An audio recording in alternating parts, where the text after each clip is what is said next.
Hello and welcome back to Tekkit. Today, well, first things first, I should address that maybe I might sound different a little bit in this. I've got a bit of a cold, but I was just very excited to continue working and didn't want to wait. So sorry, you're gonna have to bear with me a little bit here. But I wanted to show you one of the most satisfying things ever. My solar panel factory has been running, so what I can do is take these 64 sets of solar panels and LV transformers. Then I can repeat that exact same process again with these sets of solar panels to now make two sets of low voltage. Then with these like so, and MV transformers, I can make medium voltage, and then create two sets of high voltage solar arrays.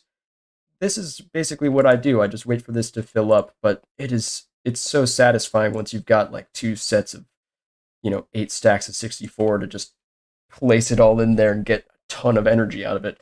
And this has a little bit of bearing on what we're going to be creating today, which is after last time, I probably should not be doing something a little bit of experimental. I should probably be going back to just like something I understand, but also equally, where's the fun in that? I want to do something exciting. Also, just to keep you up to speed, this is producing like mad. So, I mean, I dread to think what this would possibly be able of accomplishing.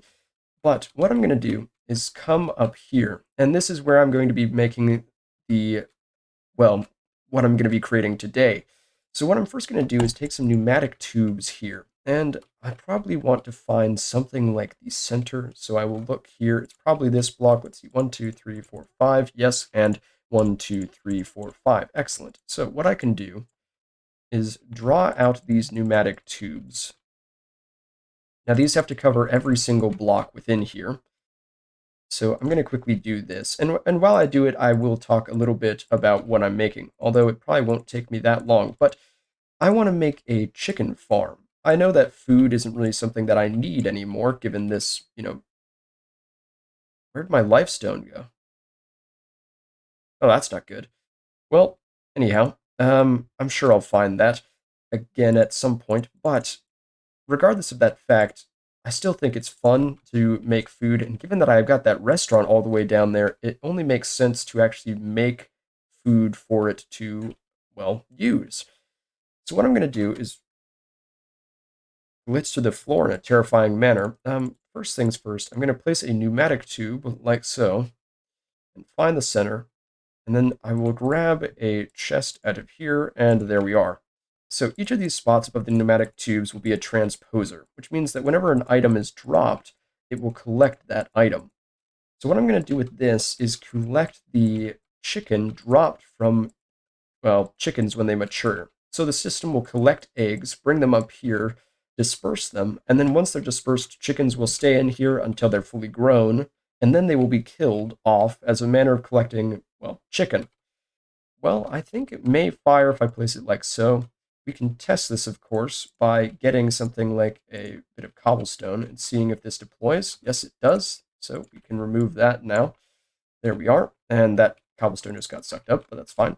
So the timer will run here. Then we can place a cobblestone like so with a redstone torch. Now, if I place the sequencer like so, and red alloy wire here, here, and here, and then out this way. Now, you may have noticed that I actually made a second electrolyzer when I was making the first. So what I can do is use this to make my weapon, you might say, to destroy these chickens, which is the force field core. So that takes the electrolyzer, another frequency transmitter, like what I used in the teleporters from a little bit ago, as well as some advanced alloy. So stuff we've all seen before. Now, let me just very quickly look at how recipe is done again, because I can't remember it for the life of me. And there we are, advanced alloy, force field core. Now the next setup is to use a bat box along with copper cables, 4 refined iron, and 2 electrolyzed water cells. If I believe it's probably in, wow, I'm having a problem here. There we are. This is the force field EU injector, which allows me to power the force field using the standard unit of electricity of industrial craft. Finally, I made a zapper upgrade. This is what will allow the force field to actually damage mobs, and it's made with another Tesla coil and more of that advanced alloy. And finally, what I need is 8 paper and 1 electronic circuit to make something called a blank MFS card. Now with all this in hand, I have what I need to actually set up the force field. And copper cable. Don't mean to be dropping that on the ground. Come on now. Trying to be professional here. Okay, 3 diamonds, 2 advanced alloy, 2 electronic circuits, and electrolyzed water cell. Okay, so to make a force field, what you need to do is have the actual force field injector, the core, and then the projector. So what you do is, one moment, I need to work out some math here. I'm thinking that it probably actually needs to go right here. So what I will do is place the tube projector like so. Then I will place the orientation as the front and the length as, let's see, I believe that this is 1, 2, 3, I think it's 11. Yeah, it should be 11, right? Because this is 5. Yeah, so what we will do is make this length of 11, radius of 2, because that is the smallest it can be. Then what you do is you place the force field core, like so, along with the force field EU injector. Then you place the force field zapper upgrade, like so that it connects with all of these. And then finally, attach the glass fiber cables to the EU injector. There we are. Now we can see that this is all linked up. And the way that you actually make this run is you would take a lever and apply it like so, and then hit this. When you power the MFS generator core, it will start to actually draw in power. Now, I hope that this isn't completely sapping my teleporter network, but it should probably be fine. After all, I do have 220 million RF to spare, and this looks like only 10 million RF only. Anyhow, now, the final step, turn this off, is to place the blank MFS card in here like so, withdraw the card, and then place it in here like so. And finally, hit the lever. Now we can see that this has blocked off everything in here. Now there is another way I could have done this using something referred to as directional force field projectors, because this will actually hurt me. But if I take a step upstairs, so what we can see is that this is actually laid down on the bottom line here, which is excellent. That's exactly what we want. But we don't want this to stay powered all the time. And maybe you can see where I'm going with this. So what we can do is take the red alloy wire, come along here, break this so that now we can power the filter like so, and also attach this, and then bring it down this wall here. And then we need to go and turn off this force field core. Now, finally, we drag this red alloy wire along the wall, like so. And once we reach this point, we now need to bring out some blocks. So I will just use cobblestone because it's arguably the simplest. And there we are. And we need to power both blocks, so we place it like so. And we will be fine. Now, what I've actually determined in building this is that this wire here actually will not help us. Instead, what we will have this do is we will set the timer to 11 minutes, or actually maybe 12, just to be safe. So, for the first 12 minutes, eggs will fire out of the deployer. Then, for the next 24 minutes, the machine will not fire at all. And then for 12 minutes, the force field will remain on and kill any chickens that made it in the process. So what we do now is determine that value. So what I'm going to do is get it up to 10 seconds. And what we need to realize is say, okay, 60 seconds is 1 minute. If I want 12 minutes, that means I need 60 times 12, which is a number that I can't think of on the top of my head. Maybe 720. Give me a sec. I'm literally pulling out a calculator because I'm sick and don't have that kind of time. Okay, 720. Wow, I was right. So even in my sick, addled state, I was correct. Let's go math. It's going to take me a while, but once I get it, and there we are. So now, this will take a long time. I mean, like, it'll take a while to cycle between the two, but that is exactly what we want. We want it to take a while because that is how we're going to make use of this system. Now, I've actually realized something very quickly, which is that this wouldn't work with the filter connected to this side because I was assuming that it would fire constantly, but that's actually incorrect. So what I've done is extended the wires out this way, and now when I put this here, this timer will run. The other thing I'm going to do is drop this timer down to something like 0.4, because 0.2 is too fast for the deployer to keep up with in the first place, I believe. But what this will allow it to do is fire very quickly the eggs, so that when it does get to this time, it should constantly refill and fire eggs as need be. Anyhow, what I do is I go into the sorting machine, and I place something like chicken and a feather. Then I can click something like this, and then you can assign colors to each of these. So what I'm going to do is find red very quickly, and then white. By the way, to make a sorting machine, it's not very complicated. It just requires a filter and some other ingredients, so I wouldn't worry too much about that. Now, I don't need most of this anymore. I will keep this and this, but everything else I will deposit in there for now. Maybe keep the cobblestone. Anyhow, all right. So the sorting machine will withdraw these items, and the way you bind these items is with paintbrushes, and then we need this. We need a timer and chest, and there we are, and there we are. Okay.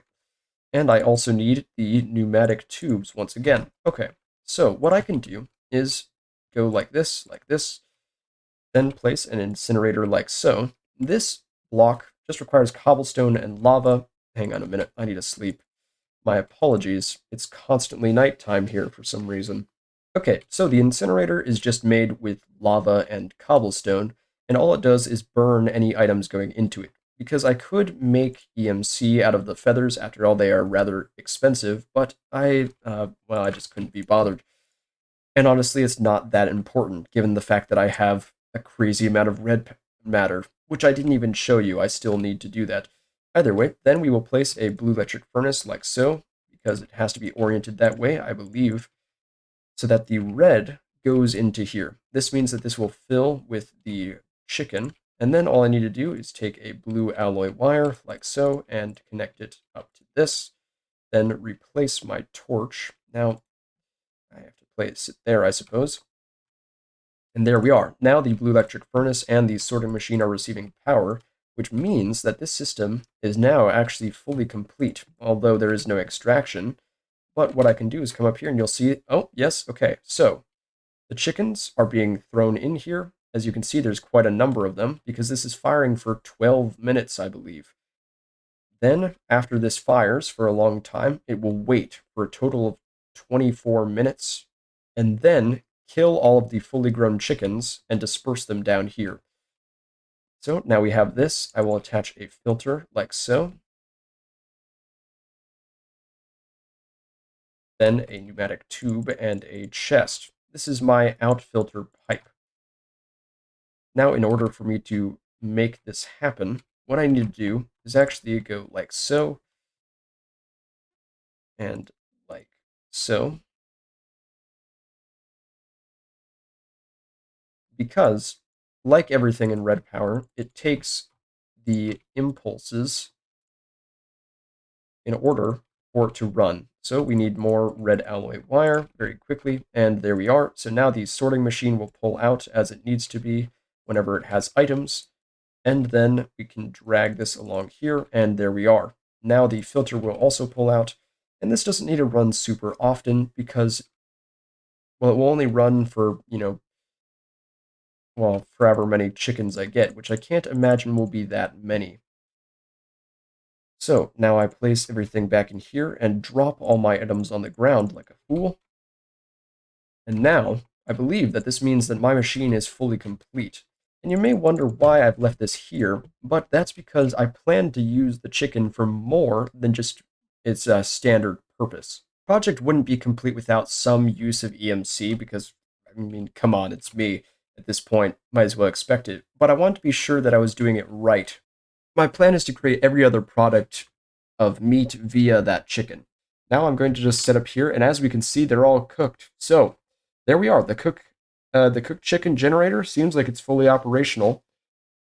Oh man, now it's just up to me to sit back and watch as they all fry.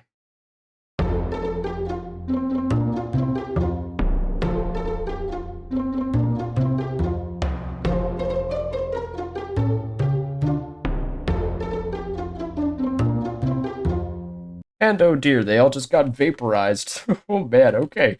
Let's quickly go down here and see if the system has produced what I wanted it to. So the first thing we see is the chicken coming out. Oh, look at that. Cooked chicken being created at will. Okay, now we will see that one of them will go up and enter the system as it normally would, but the others will go and create the other types of meat. So we first will create a piece of cooked pork, it looks like, then a piece of steak, and finally, well, I guess finally a piece of steak.